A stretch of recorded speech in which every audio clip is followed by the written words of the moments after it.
एक ओंकार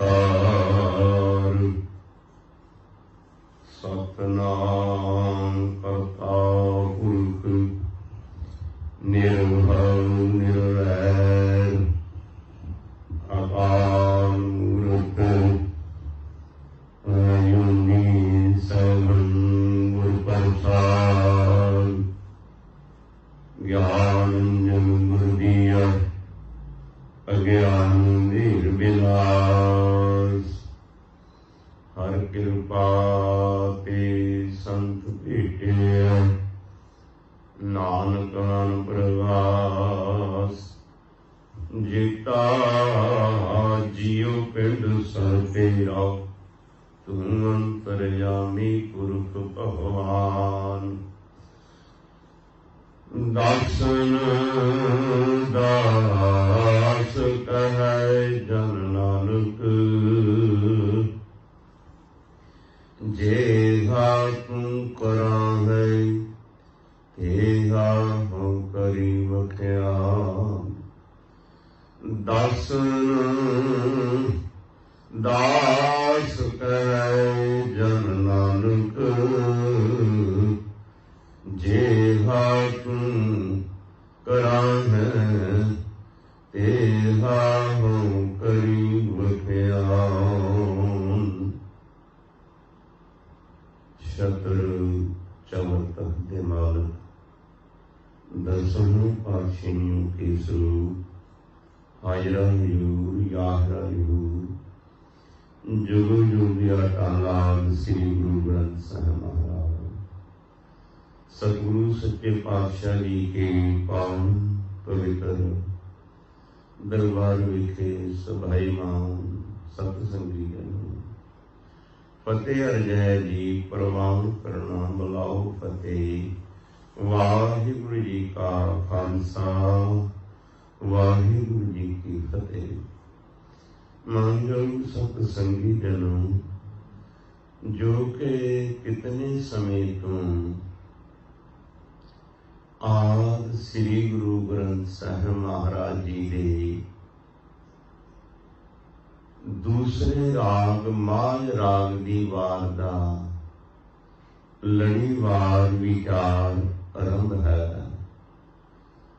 लड़ी मुताबक अज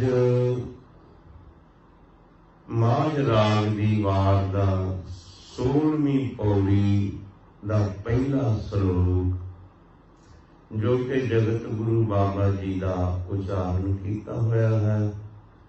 जगत गुरु बाबा जी की पावन पवित्र उपदेश बख्शिश करते हैं। आप सरवण करो जी। श्लोक महला पहला काल काती राजे का साई धर्म पंख कायु डरिया कूड़ मावस साधु चंद्रमा दिशा नाही कह चढ़िया कल काती राजे का साई धर्म पंख कायु डरिया कूड़ा मावस सच चंद्रमा दिसै नाई कह चढ़िया हम भाग पुन्नी होई अंधेरा राह न कोई विच होमै कर दुख होई कहो नानक किन बिद गत होई अंधेरा राह न कोई विच होमै कर दुख रोई कहो नानक किन विद गत होई। जगत गुरु बाबा इस श्लोक दे अंदर की उपदेश बख्शिश करते हैं। श्लोक महला पहला कल काती राजे कसाई ਧਰਮ ਪੰਥ ਕਲ ਉਡਰਿਆ। ਕਲ ਘਾਤੀ, ਕਲ ਤੋਂ ਭਾਵ ਹੈ ਕਲਯੁਗ। ਗੁਰਮਤਿ ਦੇ ਅੰਦਰ ਕੋਈ ਯੁਗਾਂ ਨੂੰ ਤਰਜੀਹ ਨਹੀਂ ਦਿੱਤੀ ਗਈ। ਇਹ ਤੇ ਸਿਰਫ ਇੱਕ ਬਿਰਤੀ ਦਾ ਨਾਮ ਹੈ, ਬਿਰਤੀ ਦਾ। ਦੇਖੋ, ਇਨਸਾਨ ਬੁਰੇ ਕਰਮ ਕਰਦਾ ਹੈ ਤਾਂ ਕਲਯੁਗੀ ਹੈ, ਚੰਗੇ ਕੰਮ ਕਰਦਾ ਹੈ ਤਾਂ ਸਤਿਯੁਗੀ ਹੈ। ਕੋਈ ਇਨਸਾਨ ਸ਼ਰਾਬ ਪੀਂਦਾ ਹੈ, ਹਰ ਇੱਕ ਨਾਲ ਲੜਦਾ ਭਿੜਦਾ ਹੈ, ਗਾਲੀ ਗਲੋਚ ਹੁੰਦਾ ਹੈ, ਲੋਕੀ ਕਹਿੰਦੇ ਨੇ ਇਨਸਾਨ ਨਹੀਂ, ਇਹ ਤੇ ਹੈਵਾਨ ਹੈ, ਰਾਖਸ਼ ਹੈ, ਇਹਦੀ ਬੁੱਧ ਭ੍ਰਿਸ਼ਟ ਹੈ। ਉਹੀ ਇਨਸਾਨ ਆਉਣ ਵਾਲੇ ਸਮੇਂ ਵਿੱਚ ਨਹੀਂ ਲੜਦਾ, ਨਹੀਂ ਗਾਲੀ ਗਲੋਚ ਕਰਦਾ, ਨਹੀਂ ਕਿਸੇ ਨਾਲ ਧੱਕਾ ਮੁੱਕੀ ਕਰਦਾ, ਸਭ ਦੇ ਨਾਲ ਪਿਆਰ ਕਰਦਾ, ਮਿੱਠਾ ਬੋਲਦਾ, ਹਰ ਇੱਕ ਦਾ ਦੁੱਖ ਵੰਡਾਉਂਦਾ, ਦੁੱਖ ਸੁੱਖ ਵਿੱਚ ਸ਼ਰੀਕ ਹੁੰਦਾ ਹੈ। ਤੇ ਲੋਕ ਵੀ ਕਹਿੰਦੇ ਨੇ ਵੀ ਇਹ ਤੇ ਬਈ ਦੇਵਤਾ ਬਣ ਗਿਆ, ਸੰਤ ਬਣ ਗਿਆ। ਉਹੀ ਮਨੁੱਖ ਹੈ, ਉਹੀ ਸਰੀਰ, ਕੰਨ, ਮੂੰਹ, ਨੱਕ, ਅੱਖਾਂ ਉਹੀ ਨੇ। ਬਦਲ ਕਿਵੇਂ ਗਿਆ? ਦੇਵਤਾ ਕਿਵੇਂ ਬਣ ਗਿਆ ਰਾਖਸ਼ ਤੋਂ? ਵਿਚਾਰ ਬਦਲ ਗਏ, ਜੀਵਨ ਦੇ ਵਿਚਾਰ ਬਦਲੇ। ਤੇ ਜਿਸ ਨੂੰ ਲੋਕ ਰਾਖਸ਼ ਕਹਿੰਦੇ ਸੀ, ਮਾੜੀ ਬੁੱਧ, ਭ੍ਰਿਸ਼ਟ ਬੁੱਧ ਵਾਲਾ ਕਹਿੰਦੇ ਸੀ, ਉਹੀ ਇਨਸਾਨ ਦੇਵਤਾ ਤੇ ਸੰਤ ਮਹਾਤਮਾ ਕਹਿਣ ਲੱਗ ਪਏ ਉਸਨੂੰ। ਇਸੇ ਤਰ੍ਹਾਂ ਕਲਯੁਗ ਇੱਕ ਬਿਰਤੀ ਹੈ। ਜੇ ਕੋਈ ਇਨਸਾਨ ਕਲ ਕਲੇਸ਼ ਵਿਕਾਰਾਂ ਦੇ ਅੰਦਰ ਖਚਤ ਹੈ, ਮਾਇਆ ਦੇ ਜਾਲ ਵਿੱਚ ਫਸਿਆ ਹੋਇਆ ਹੈ, ਉਸ ਨੂੰ ਆਪਾਂ ਕਲਯੁਗ ਕਹਿ ਦਿਆਂਗੇ। ਲੋਕਾਂ ਦਾ ਜੀਵਨ ਬੁਰੇ ਖਿਆਲਾਂ ਵਾਲਾ ਬਣ ਗਿਆ ਹੈ, ਬਹੁਤਾਤ ਨੂੰ ਮੰਨਿਆ ਜਾਂਦਾ ਹੈ। ਜਦੋਂ ਕਿਤੇ 90% ਲੋਕ ਬੁਰੇ ਹੋ ਜਾਣ ਤੇ ਉੱਥੇ ਚੰਗਿਆਂ ਦੀ ਗੱਲ ਮੁੱਕ ਜਾਂਦੀ ਵੀ ਇਹ ਤੇ ਸਾਰੇ ਬੁਰੇ ਨੇ। ਤੇ ਜੇ ਕਿਤੇ 90% ਚੰਗੇ ਹੋ ਜਾਣ, ਉਹਨਾਂ ਨੂੰ ਕੋਈ ਬੁਰੇ ਨਹੀਂ ਕਹਿੰਦਾ, ਉਹਨਾਂ ਦੇ ਵਿੱਚ 5, 7, 10 ਬੁਰੇ ਵੀ ਹੋਣ ਤੇ ਉਹ ਬੁਰੇ ਨਹੀਂ ਮੰਨੇ ਜਾਂਦੇ, ਉਹ ਸਾਰੇ ਚੰਗੇ ਮੰਨੇ ਜਾਂਦੇ ਨੇ। ਬਹੁਤਾਤ ਜਦੋਂ ਜਿਹੜੀ ਚੀਜ਼ ਦੀ ਵੱਧ ਜਾਂਦੀ ਹੈ ਉਸ ਨੂੰ ਹੀ ਮੰਨਿਆ ਜਾਂਦਾ ਹੈ। ਤੇ ਅੱਜ ਦਾ ਜਿਹੜਾ ਸਮਾਂ ਕਲ ਕਲੇਸ਼ਾਂ ਵਾਲਾ ਹੈ, ਲੋਕਾਂ ਦੀ ਜਿਹੜੀ ਬਿਰਤੀ ਹੈ, ਲੋਕਾਂ ਦੇ ਜਿਹੜੇ ਵਿਚਾਰ ਨੇ, ਇਸ ਵੇਲੇ ਧਰਮ ਤੋਂ ਵਾਂਝੇ ਨੇ, ਸੱਚ ਤੋਂ ਵਾਂਝੇ ਨੇ। ਇਸ ਕਰਕੇ ਇਸ ਸਮੇਂ ਨੂੰ ਲੋਕ ਕਲਯੁਗ ਕਹਿ ਦਿੰਦੇ ਨੇ। ਇਹ ਹਜ਼ੂਰ ਬਾਬਾ ਜੀ ਕਹਿੰਦੇ ਨੇ, ਆਹ ਜਿਹੜਾ ਸਮਾਂ ਹੈ, ਕਲ ਕਾਤੀ ਰਾਜੇ ਕਾ ਸਾਈ। ਕਲ ਕਾਤੀ ਜਿਹੜਾ ਕਲ ਕਲੇਸ਼ ਦਾ ਸਮਾਂ, ਕਲ ਕਲੇਸ਼ ਦੀ ਬਿਰਤੀ ਹੈ, ਵਿਕਾਰਾਂ ਵਾਲੀ ਬਿਰਤੀ ਹੈ, ਬਹੁਤਾਤ ਇਸ ਦੀ ਵੱਧ ਗਈ ਹੈ। ਸੰਸਾਰ ਦੇ ਅੰਦਰ 95% ਤੋਂ ਵੀ ਉੱਪਰ ਐਸੇ ਹੀ ਲੋਕ ਹੋ ਗਏ ਨੇ। ਜੇ ਇਹ ਵੀ ਕਹਿ ਲਿਆ ਜਾਵੇ 98%, 99% ਹੀ ਹੋ ਗਏ ਨੇ। ਮੈਂ ਇੱਕ ਮਹਾਂਪੁਰਸ਼ਾਂ ਦੀ ਕਥਾ ਸੁਣਦਾ ਸੀ।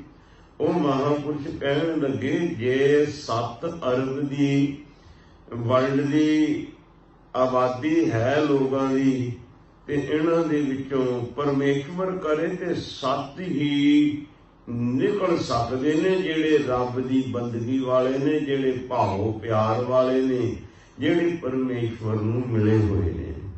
ਵੈਸੇ ਤੇ ਗੁਰੂ ਨਾਨਕ ਸਾਹਿਬ ਜੀ ਵੀ ਇਹੀ ਕਹਿੰਦੇ, ਕਹੋ ਨਾਨਕ ਕੋਟਨ ਮੈਂ ਕੋ ਨਾਰਾਇਣ ਜਹ ਜੀ।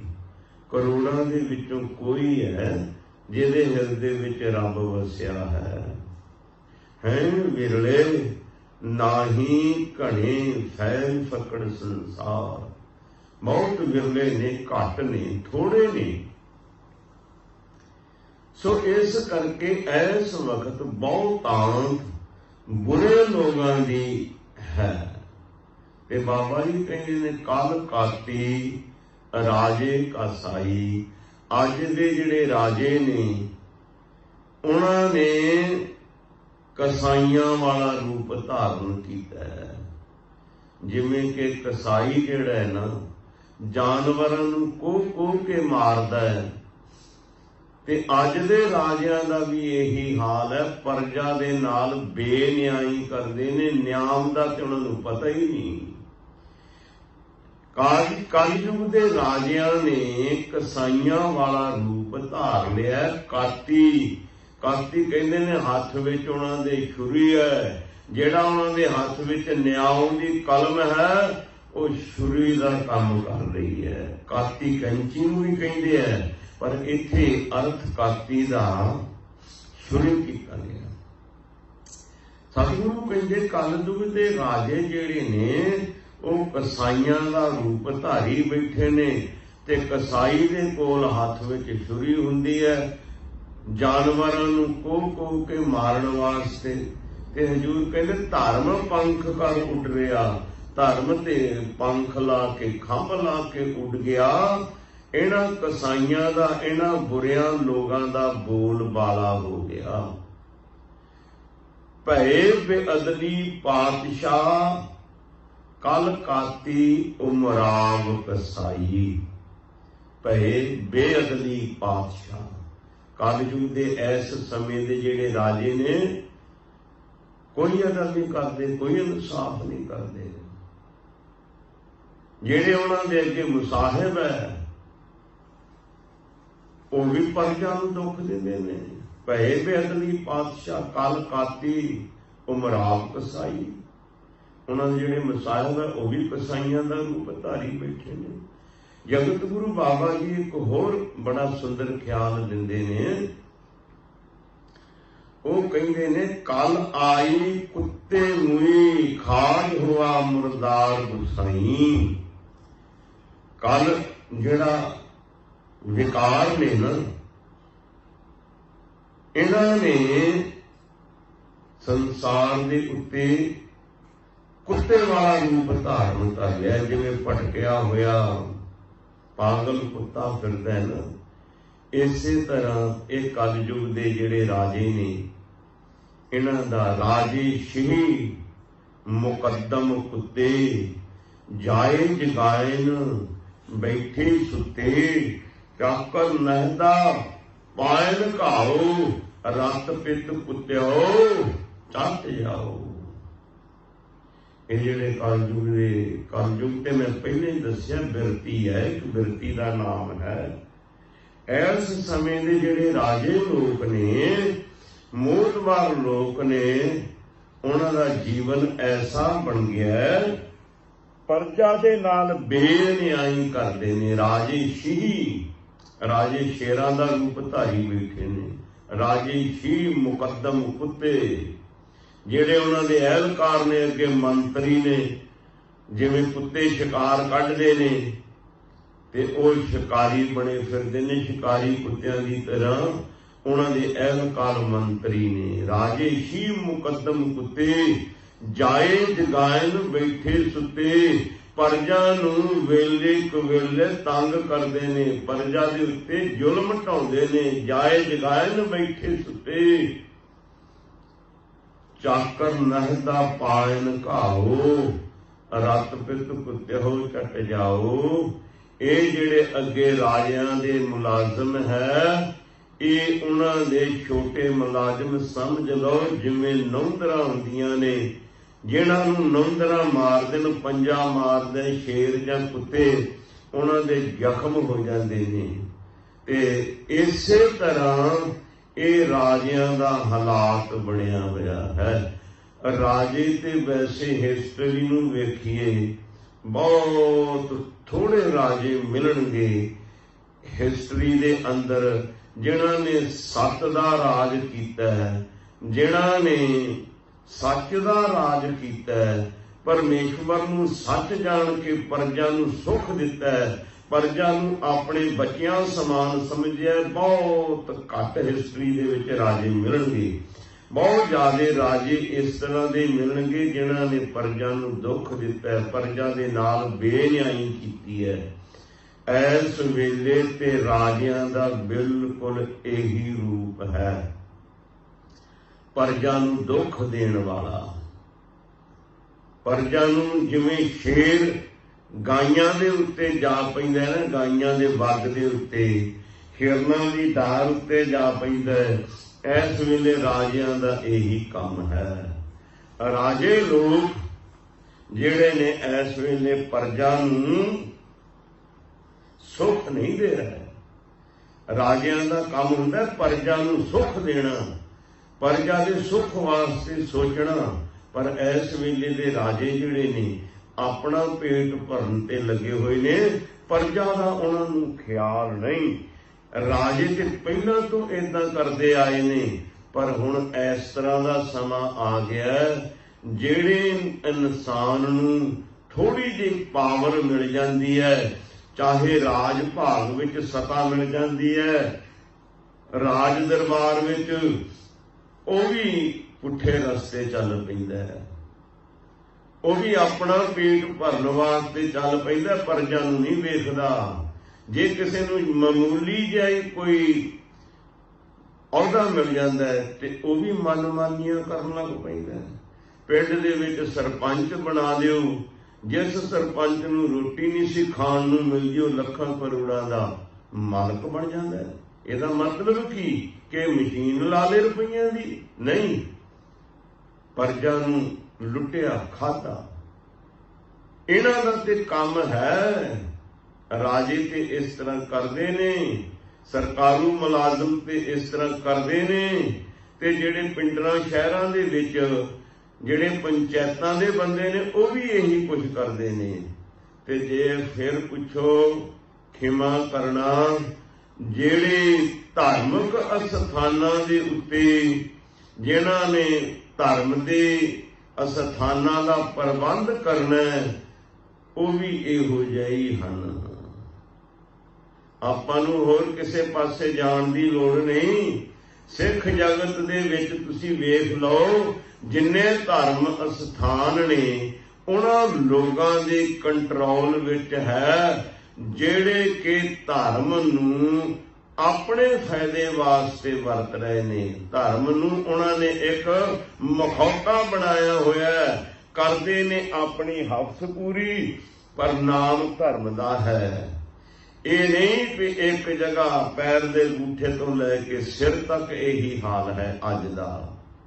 ਛੋਟੇ ਤੋਂ ਛੋਟੇ ਸਥਾਨ ਤੋਂ ਲੈ ਕੇ ਵੱਡੇ ਤੋਂ ਵੱਡੇ ਸਥਾਨ ਤੱਕ ਜਿੰਨੇ ਪ੍ਰਬੰਧਕ ਲੋਕ ਨੇ ਉਹਨਾਂ ਦਾ ਇਹੀ ਹਾਲ ਹੈ। ਤੇ ਜਿਹੜੇ ਸਾਡੇ ਰਾਗੀ ਪਾਠੀ ਗਿਆਨੀ ਗ੍ਰੰਥੀ, ਉਹਨਾਂ ਦਾ ਵੀ ਹਾਲਾਤ ਬੁਰਾ ਹੈ, ਉਹ ਵੀ ਕੋਈ ਚੰਗਾ ਨਹੀਂ। ਪ੍ਰਬੰਧਕ ਲੋਕ ਤੇ ਉਹਨਾਂ ਰਾਗੀ ਪਾਠੀ ਗ੍ਰੰਥੀਆਂ ਨੂੰ ਲੱਭਦੇ ਨੇ ਜਿਹੜੇ ਜੀ ਹਜ਼ੂਰੀ ਕਰਨ, ਕਿਸੇ ਦੀ ਲਿਆਕਤ ਨਹੀਂ ਵੇਖਦੇ, ਕਿਸੇ ਦੀ ਵਿਦਵਤਾ ਨਹੀਂ ਵੇਖਦੇ। ਅੱਜ ਦੇ ਯੁੱਗ 'ਚ ਕੋਈ ਵਿਦਵਤਾ ਦਾ ਜਾਂ ਵਿਦਵਤਾ ਦਾ ਜਾਂ ਕਿਸੇ ਦੀ ਲਿਆਕਤ ਦਾ ਕੋਈ ਮੁੱਲ ਨਹੀਂ। ਗਾਂ ਗਧਾ ਇੱਕ ਬਰਾਬਰ ਹੋਇਆ ਪਿਆ। ਅੱਜ ਦੇ ਯੁੱਗ ਵਿੱਚ ਤੇ ਧਾਰਮਿਕ ਸਥਾਨਾਂ ਤੇ ਉਹ ਲੋਕ ਰੱਖੇ ਜਾਂਦੇ ਨੇ ਜਿਹੜੇ ਕਿ ਜੀ ਹਜ਼ੂਰੀ ਕਰਨ ਪ੍ਰਬੰਧਕਾਂ ਦੀ, ਤੇ ਪ੍ਰਬੰਧਕਾਂ ਦੇ ਇਸ਼ਾਰਿਆਂ ਦੇ ਉੱਤੇ ਚੱਲਣ। ਉਹਨਾਂ ਦੀ ਵਿਦਵਤਾ ਦੀ ਕੋਈ ਲੋੜ ਨਹੀਂ। ਅੱਜ ਇਹ ਹਾਲਾਤ ਹੋ ਚੁੱਕਿਆ ਹੈ। ਪ੍ਰਬੰਧਕ ਲੋਕ ਵੀ ਉਹਨਾਂ ਨੂੰ ਅਹੁਦਾ ਮਿਲ ਜਾਂਦਾ ਹੈ। ਮੈਂ ਬਹੁਤ ਜਗ੍ਹਾ ਵੇਖ ਰਿਹਾ, ਕਈ ਜਗ੍ਹਾ ਤੁਰ ਫਿਰ ਕੇ ਵੇਖਿਆ, ਗੁਰੂ ਸਾਹਿਬ ਜੀ ਦੇ ਸਾਹਮਣੇ ਬੈਠ ਕੇ ਝੂਠ ਬੋਲਦੇ ਨੇ। गुरु साहब जी के सामने बैठ के पक्षपात करते हैं। गुरु साहब जी के सामने बैठ के जेड़े काम नहीं करने ना वो भी करते हैं। रागी पाठी ज्ञानी ग्रंथियों के विच भी कोई विरले हैं जिन्हां नूं परमेश्वर का भाव भगती जिन्हां दे अंदर है। बहुतियां ने ते इस नूं रोजी रोटी का साधन समझिया होया है। बहुतियां ने 2-3 साल किसी अदारे विच लाए ते रोजी रोटी का साधन बन गया, ठीक ठाक है। भाई जिन्ना चिर साडा जीवन रागी ग्रंथी पाठियां कथावाचक धार्मिक लोगों का जीवन नहीं, उन्ना चिर पब्लिक के उत्ते भी असर कोई नहीं हुंदा। जीवन होवे तां ही असर हुंदा है। साडा असर क्यों नहीं हो रहा? बड़े अखंड पाठ हुंदे ने, बड़े दीवान हुंदे ने, बड़ियां कथावां हुंदे ने, बड़े कीर्तन दरबार हुंदे ने, रोजाना ही सैकड़े गुरु घरां दे विच सवेरे शाम दीवान सजदे ने, पर दूसरियां दी ते गल छड्ड दिओ, सिखां दे उत्ते कोई असर नहीं हो रहा। मतलब की एक साखी आउंदी है, आम लोग ते ओह किसे साधा संतां दे नाल मिलाउंदे ने भी जी साधु संतां दे नाल, पर मैं वो हिस्टरी दे विच पढ़ी कि गुरु तेग बहादुर साहब जी दे नाल उस साखी दा संबंध है। भी एक माता आई बच्चे नूं लैके भी महाराज ये मेरा काका जिहड़ा है इहदियां अखां दुखदियां रहिंदियां, फोड़े फिणसियां बहुत हुंदे ने, कोई किरपा करो तुसी। ते महाराज सोच के कहिंदे माता इसनूं तू परसों नूं लैके आई, तीसरे दिन लैके आई। कहण लगी ठीक है। तीसरे दिन जिस वेले लैके आई, महाराज उस बच्चे दे सिर ते रख के हथ कहण लगे बेटा गुड़ नहीं खाईदा, अखां दुखण लग पैंदियां, थोड़े फिंसणियां हो जांदियां, गुड़ नहीं खाईदा, जा माता लै जा ठीक होएगा। मां कहंदी महाराज जे इन्नी गल कहनी सी ते मैनूं दूजा गेड़ा क्यों मरवाया, पहले ही कह दिंदे। महाराज कहंदे माता असी आप खुद गुड़ खाधा होया सी, असी अपने ते कंट्रोल कीता, हुण तां इस नूं किहा तां इस दे उत्ते असर होवेगा। साडी जिहड़ी कैटागरी दे साडे संप्रदाय दे लोक ने उन्हां दे विच भी बहुत कुछ ऐसा आ गया है, उन्हां दा असलियत जीवन खत्म हो गया है। ते जिहड़े प्रबंधक लोग है छोटे तो छोटे स्थान सारे वड्डे हुंदे ने, कोई छोटा नहीं हुंदा। मेरे कहण तो भाव है जिथे 10, 20, 50 की संगत है उस तो लैके जिथे हजारां लोग लखां लोग आउंदे ने उत्थे दे प्रबंधकां दा भी उही हाल है, ते जिहड़े 10, 20 लोग जिथे आउंदे ने हफ्तावारी उन्हां लोगां दा भी यही हाल है। रब तो दूर चले गए, सच तो दूर चले गए, धर्म तो दूर चले गए, उन्हां दा सारियां दा यही हाल है। बहुतांत दे विच मैं पहलां कह चुकिया कि जिहड़ी चीज बहुतांत विच होवे 95% होवे, 5 चंगे होण ते 5 नूं कोई मनदा नहीं, पुछदा ही नहीं, ते 95 गलत बंदे खड़े गल्लां करदे गलत डिसीजन लिया होवे, 5 चंगे आ जाण ओह कहणे गलत है ते लोकी कहणगे 95 तुहाडे भाऽ दे बेवकूफे ने, तुसीं 5 सही आ गए हो। भावें ओह 5 सही गल करदे होण, 95 दी मन्नी जावेगी। सो इस करके इस संसार दे उत्ते ऐसा वातावरण खराब होया है, राजियां दी ते गल छड्डो, ये ते पहलां तो ही ये कुछ करदे आए ने, उन्हां दे अहलकार भी करदे आए ने। अज दे समय दे अंदर छोटे तो छोटा जिसनूं अहुदा मिल जांदा है ना, वो भी कहता हुण मैं अपने मन दीयां इच्छावां पूरीआं कर लवां, भावें वो धार्मिक स्थान दा अहुदा होवे ते भावें वो दुनियावी अहुदा होवे। वेखण दे विच यही आया, सच यही है। सच कहना भी बड़ा मुश्किल है ते सुनना भी बड़ा मुश्किल है। मैं वेख रहा बहुत यही कुछ हो रहा है। पहले ते धार्मिक स्थानां ते जिहड़े प्रबंधक बनाए जाते ने वो गुरमत तो बिल्कुल कोरे हुंदे ने, बिल्कुल कोरे हुंदे ने। 100 दे विचों कोई 2-4 होणगे जिहड़े गुरमत दा जाणू होणगे, बहुत घट गुरमत दे जाणू प्रबंधक बनते ने। काहदे सिर ते प्रबंधक बनते ने? ताकत दे सिर ते, जां पैसे दे सिर ते, जां वोटां नाल।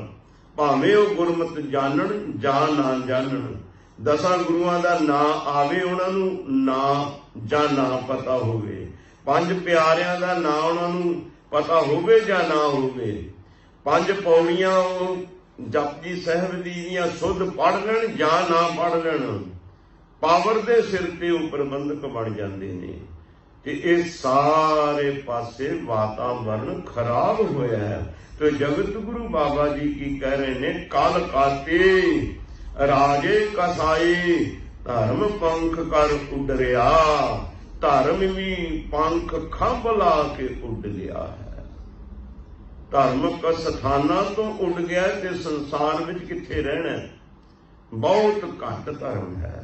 धर्म पंख कर उडरिया, कूड़ अमावस सच चंद्रमा दिसै नाही कह चढ़िया। कूड़ अमावस, अमावस कहते ने मस्या नूं।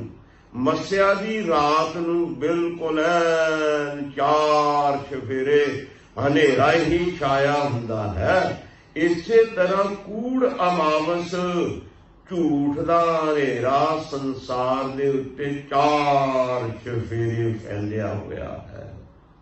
कूड़ अमावस सच चंद्रमा, चंद्रमा जिहड़ा रात नूं रोशनी दिंदा है, सच जिहड़ा और रोशनी देण वाला, झूठ जिहड़ा ये कूड़ जिहड़ा है ये अंधेरा है। सच जिहड़ा रोशनी है, कूड़ जिहड़ा अंधेरा है। सच है ज्ञान ते कूड़ है अज्ञान। जिहड़ा सच है ज्ञान है, संसार तो अलोप होया होया है। ज्ञान किसे नूं नहीं, सिर्फ फोका गल्लां दा ज्ञान है, किताबां पढ़ के किताबी ज्ञान है, प्रैक्टिकल ज्ञान नहीं। प्रैक्टिकल जिहड़ा ज्ञान होवे उस नूं ही अपना मन्निया जा सकदा है। जो जीवन दे अंदर प्रैक्टिकल दे विच ज्ञान प्राप्त कीता ना, उही ज्ञान है जिहड़ा ज्ञान किताबां दे विचों पढ़ के तुसीं दस रहे हो, वो अपना ज्ञान नहीं, वो किताबां दा ज्ञान है। तो हजूर कहते ने, कूड़ा अमावस सच चंद्रमा दिसै नाही कह चढ़िया।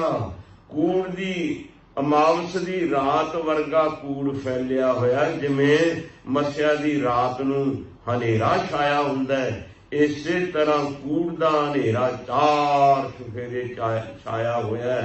सच दा चंद्रमा किते चढ़िया नहीं। ते गुरु बाबा जी कहते, सच चंद्रमा दिसै नहीं, दिसदा नहीं, कह चढ़िया, किथे चढ़िया है नहीं। सच संसार ते बहुत घट है। ऐसा जीवन बन गया है इंसानां दा। हों भाल विकुन्नी होई, अंधेरा रहा ना कोई। जगत गुरु बाबा जी कहते, हों भाल विकुन्नी होई, मैं भाल लभ लभ के सच नूं व्याकुल हो गया। हों भाल विकुन्नी होई, अंधेरा राह ना कोई। कूड़ ने ऐसा पसारा पसारिया होया है, अज्ञानता दा ऐसा पसारा पसरिया होया है, राह ते दिसदा ही नहीं, धर्म ते दिसदा ही नहीं। धर्म ते सिर्फ एवें ही असी नाम दे धर्म दे बंदे हां, जीवन विच धर्म नहीं। जे जीवन विच सिखो साडे धर्म होवे ते साडा ये हाल ना होवे 9 पूर्वीए 14 चुल्हे।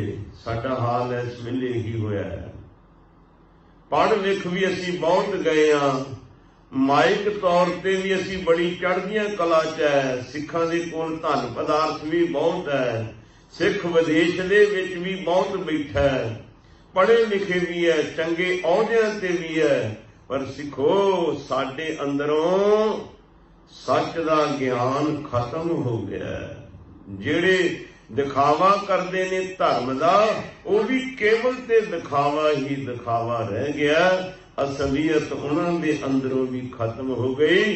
चाहे वो धार्मिक आगू ने ते चाहे वो दूजे प्रबंधकी ढांचा है, सब दे अंदरों ज्ञान खत्म है, केवल ते केवल दिखावे दियां ही गल्लां हन।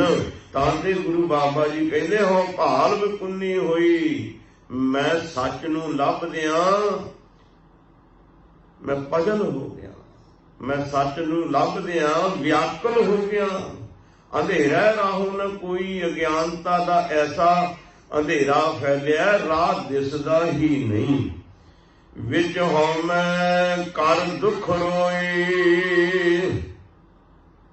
हौमे दे विच सारा संसार फसिया होया है। मैं पहला अर्ज कीती है भी हर एक इंसान जिन्हों माड़ा जिहा भी अहुदा मिल जाता है ना, वो समझदा भी मैनू पता नहीं किहड़े आकाश विच बिठा दिता है। उहदे अंदर हौमै डेरा जमा लैंदी है। किसी धार्मिक स्थान पे कोई अहुदा दे दिओ, वैसे तो बाबे नानक दे घर दा इह असूल है, इत्थे ना कोई प्रधान है, ना कोई सैकटरी है, ना कोई मोहतबार है, इत्थे ते बाबा नानक ही सब कुछ है। पर असी ये वातावरण बना लिया, असी ये चीज़ां बना लियां। मैं अर्ज कीती है साडा जिहड़ी संप्रदायी लोग साडे लोग ने, उन्हां दा जीवन भी खत्म है ते प्रबंधक लोगों का भी जीवन खत्म है। तां ही ते संसार ते सिखां दे उत्ते हमले हो रहे ने, हर प्रकार नाल हो रहे ने हमले। कोई साडे उत्ते सानू वेख लिया, तोपां दे अगे उड़ा के वेख लिया, साडे धार्मिक स्थान ढह ढेरी करके वेख लए। सिख खत्म नहीं होया, होना हुण भी नहीं, पर इहदा मतलब ये नहीं कि जे हुण होना नहीं तो असीं वेसले हो जाइए। नुकसान ते हो रहा ना, सिक्खी दा घाण ते हो रहा ना। इस करके सिक्खी दे घाण होण नूं बचाउण वास्ते सिखां नूं होश दे विच आउणा पवेगा।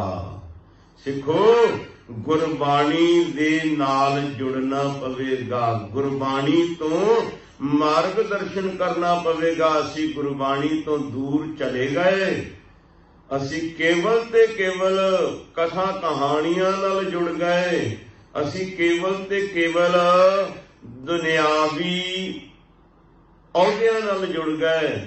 असी गुरबाणी दे मार्ग दर्शन नूं, गुरबाणी नूं ते परे छड़ दिता।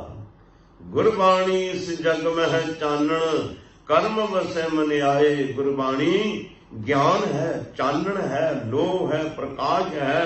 प्रकाश दे विच सुख है, लोह दे विच ज्ञान दे विच सुख है। अंधेरे दे विच कदे सुख नहीं हुंदा, अज्ञानता दे विच कदे सुख नहीं हुंदा। असी गुरबाणी दे मार्ग दर्शन छड़ दिता, गुरबाणी दा पल्ला छड़ दिता। कहण मात्र असी गुरबाणी नाल जुड़े हां, बाकी साडा जीवन गुरबाणी मुताबक नहीं। जिस दिन गुरसिख दा जीवन गुरबाणी मुताबक हो जाएगा, सिख नहीं मरदा। गुरु साहब जी नूं ततियां लोहां ते बिठा दिता, उबलदी देग विच बिठा दिता, सीस ते गर्म रेता पा दिता। की सतगुर खत्म हो गए? कदे भी नहीं। सिखां नूं चरखड़ियां ते चाढ़ दिता, उबलदियां देगां च बिठा दिता, बंद बंद कट दिता, आरियां नाल दो फाड़ कर दिते। की सिख खत्म हो गए? उन्हां दा नाम बड़े फखर नाल लिया जांदा, दिन मनाए जांदे ने। सिखा जिस दिन तू भी गुरबाणी नाल जुड़ जाएगा ना, इस ब्रह्मंड की की ताकत है कि तैनू कोई मार जाए। ये पंथ गुरु नानक निरंकार दा पंथ है। ये खालसा अकाल पुरख की फौज, प्रगट्यो खालसा परमात्म की मौज। ये गुरु नानक दा निर्मल पंथ है। मारिया सिक्का जगतर विच नानक निर्मल पंथ चलाया। ये गुरु नानक ने अपना पंथ नहीं, ये निरंकार दा पंथ चलाया है। निरंकार दे पंथ नूं कोई मार नहीं सकदा, नुकसान ते पहुंचा सकदा है। नुकसान ते सिक्खी दा घाण ते इसलिए हो रहा है। सो इस करके सिखो आओ गुरु नानक दे उपदेश नाल गुरबाणी दे नाल जुड़ो, तां कि जीवन साडा सफल हो जाए, तां कि ਜਿਹੜੇ ਸਿੱਖੀ ਦੇ ਦੁਸ਼ਮਣ ਬੈਠੇ ਨੇ ਉਹਨਾਂ ਦਾ ਮੂੰਹ ਬੰਦ ਹੋ ਜਾਏ। तो गुरु नानक साहब जी ਕਹਿੰਦੇ ਨੇ ਵਿੱਚ ਹਉਮੈ ਕਰ ਦੁਖ ਰੋਈ, ਅਸੀਂ ਤੇ ਹਉਮੈ ਦੇ ਸ਼ਿਕਾਰ ਹੋਏ ਆ। ਅਸੀਂ ਹਉਮੈ ਦੇ ਸ਼ਿਕਾਰ ਹੋ ਕੇ ਅਸੀਂ ਰੋ ਰਹੇ ਹਾਂ, ਦੁਖੀ ਹੋ ਰਹੇ ਹਾਂ। ਤੇ ਗੁਰੂ ਬਾਬਾ ਨਾਨਕ ਕਹਿੰਦੇ ਨੇ ਕਹੋ ਨਾਨਕ ਕਿਨ ਵਿਦ ਗਤ ਹੋਈ।